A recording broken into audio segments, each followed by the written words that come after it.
생활 속 법률 히어로 이승우 변호사의 사건 파일.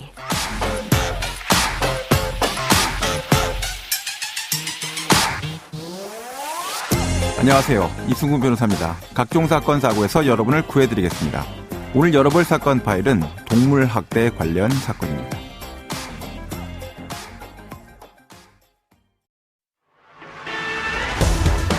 동물 카페를 운영하면서 강아지를 둔기로 수십 차례 때려 죽음에 이르게 한 업주가 구속됐습니다. 시 관계자는 CCTV에 A씨가 강아지를 둔기로 수십 차례 내려치고 또 발로 걷어차는 장면이 녹화돼 있다고 설명했습니다. 사건 파일 오늘 주제는 동물 학대 사건인데요. 이 생명에 대한 존중은 결국 인간 존중과 연결되는 겁니다. 자연에 대한 감사 또는 생명에 대한 경이로움을 담은 이런 행동들이 결국 인간 존엄의 핵심이다, 이렇게 생각이 되는데요. 자, 이러한 존엄성을 남용하는 행위, 동물 학대 범죄에 대해서 법무법인 법승 김미강 변호사와 알아보도록 하겠습니다. 안녕하세요, 변호사님. 안녕하세요, 김미강 변호사입니다. 네, 변호사님 이제 법승 철안사무소에서 근무하고 계신데 반려동물 키우십니까? 혹시 고양이 집사신가요? 아니면 댕댕이 키우시나요? 네, 저는 댕댕이를 키우고 있는데요. 네네. 올해로 견생 7년 차인 보기와 함께 지내고 있습니다. 네, 아주 귀여운 7년차 강아지일 것 같은데, 자, 코로나와 함께 동물 학대 문제가 심각해졌다라는 소식은 우리가 많이 듣고 있습니다. 그 코로나가 끝났는데도 불구하고 동물 학대 문제는 더 심각한 방향으로 치닫고 있는 것 같은데요. 어떻습니까? 네, 맞습니다. 최근 동물 학대는 빈번하게 일어나고 있는데요. 네. 매년 많은 동물들이 이유 없이 학대를 당하고 이들 중 일부는 죽음을 당하기도 합니다. 네네. 특히 1인 가구와 핵가족이 증가하며 바야흐로 반려인구 1,400만 시대가 도래한 요즘 반려동물에 대한 학대 역시 빠르게 증가하고 있으며 네. 이들은 주인의 부주의한 태도나 폭력적인 행동으로 인해 다치거나 죽곤 합니다. 네.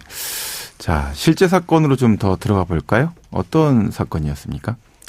네, 공기업 직원 40대 A씨는 2021년 3월부터 푸들 20여 마리를 입양하여 상습적으로 학대하고 잔인하게 죽인 혐의로 재판을 받고 있습니다. 20마리요?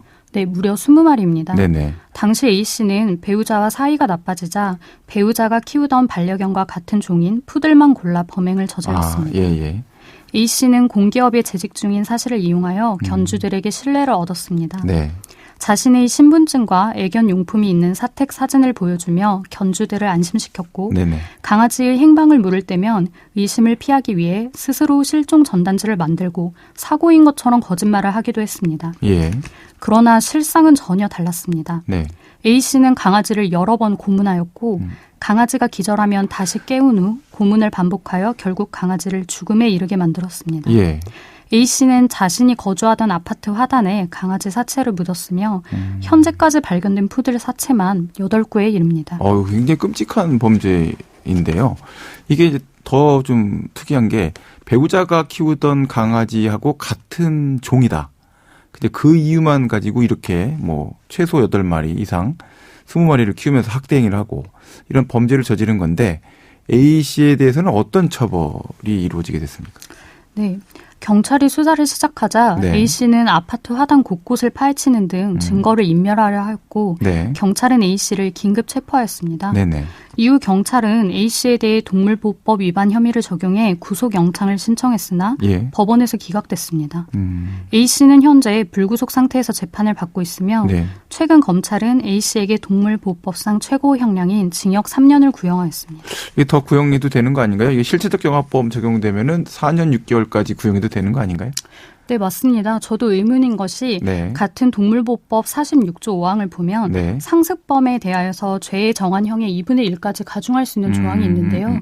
이러한 조항이 있음에도 검찰이 이를 적용하지 않은 것으로 보입니다. 상습 동물학대죄 자체를 적용했다면 4년 6개월까지 구형을 할 수 있었을 텐데 그 점에 대한 거는 좀 검토가 더 필요한 것 같습니다.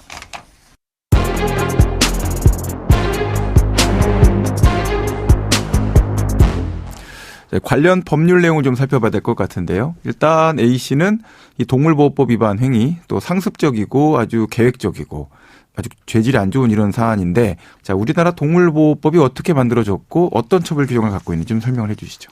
네, 우리나라는 1991년 동물에 대한 학대 행위의 방지 등 동물을 적정하게 보호 관리하기 위하여 동물보호법을 제정 시행하였습니다. 네. 동물보호법 제2조 제1의 2호에 따르면 동물 학대란 동물을 대상으로 정당한 사유 없이 불필요하거나 피할 수 있는 신체적 고통과 스트레스를 주는 행위 및 굶주림, 질병 등에 대하여 적절한 조치를 게을리하거나 방치하는 행위를 말합니다. 이 정당한 사유 없이는 뭡니까? 설명이 좀 필요할 것 같은데요.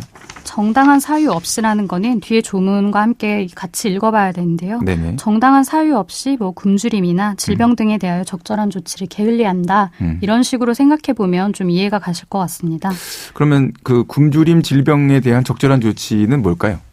예를 들어서 굶주리고 있다면은 뭐 먹이를 주는 방법이 있고요. 네. 질병에 걸렸다면은 근처 병원에 방문하는 방법 등이 있는데요. 네네. 이러한 조치를 정당한 사유 없이 게을리하는 경우를 상정하는 것 같습니다. 네.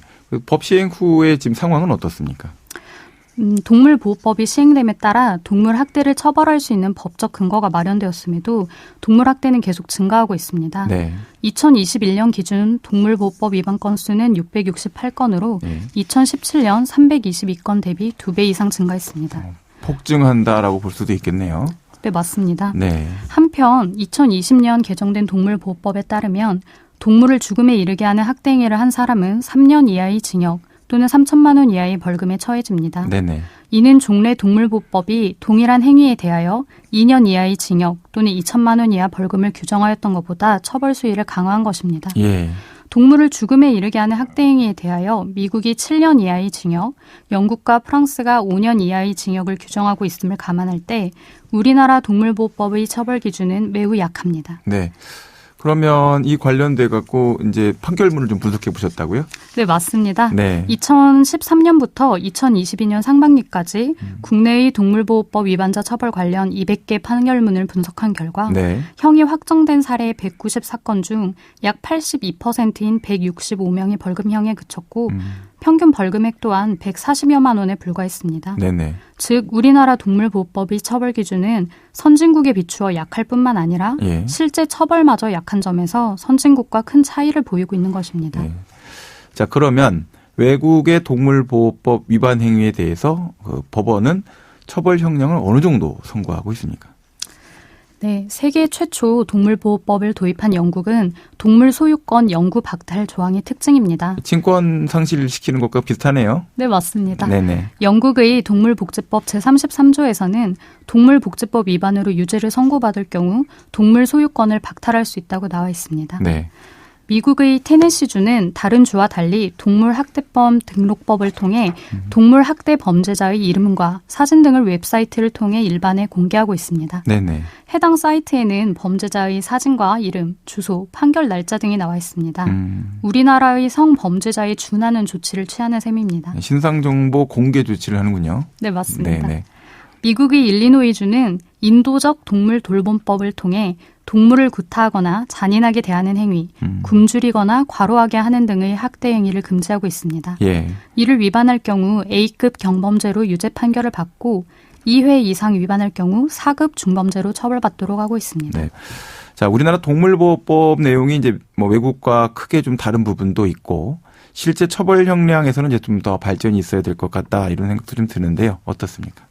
맞습니다. 앞서 살펴본 바와 같이 한국의 동물학대법 처벌 기준은 주요 선진국과 비교할 때 약할 뿐만 아니라 예. 실제 처벌 수위마저 법정 최고형에 한참 못 미치고 있습니다. 네네.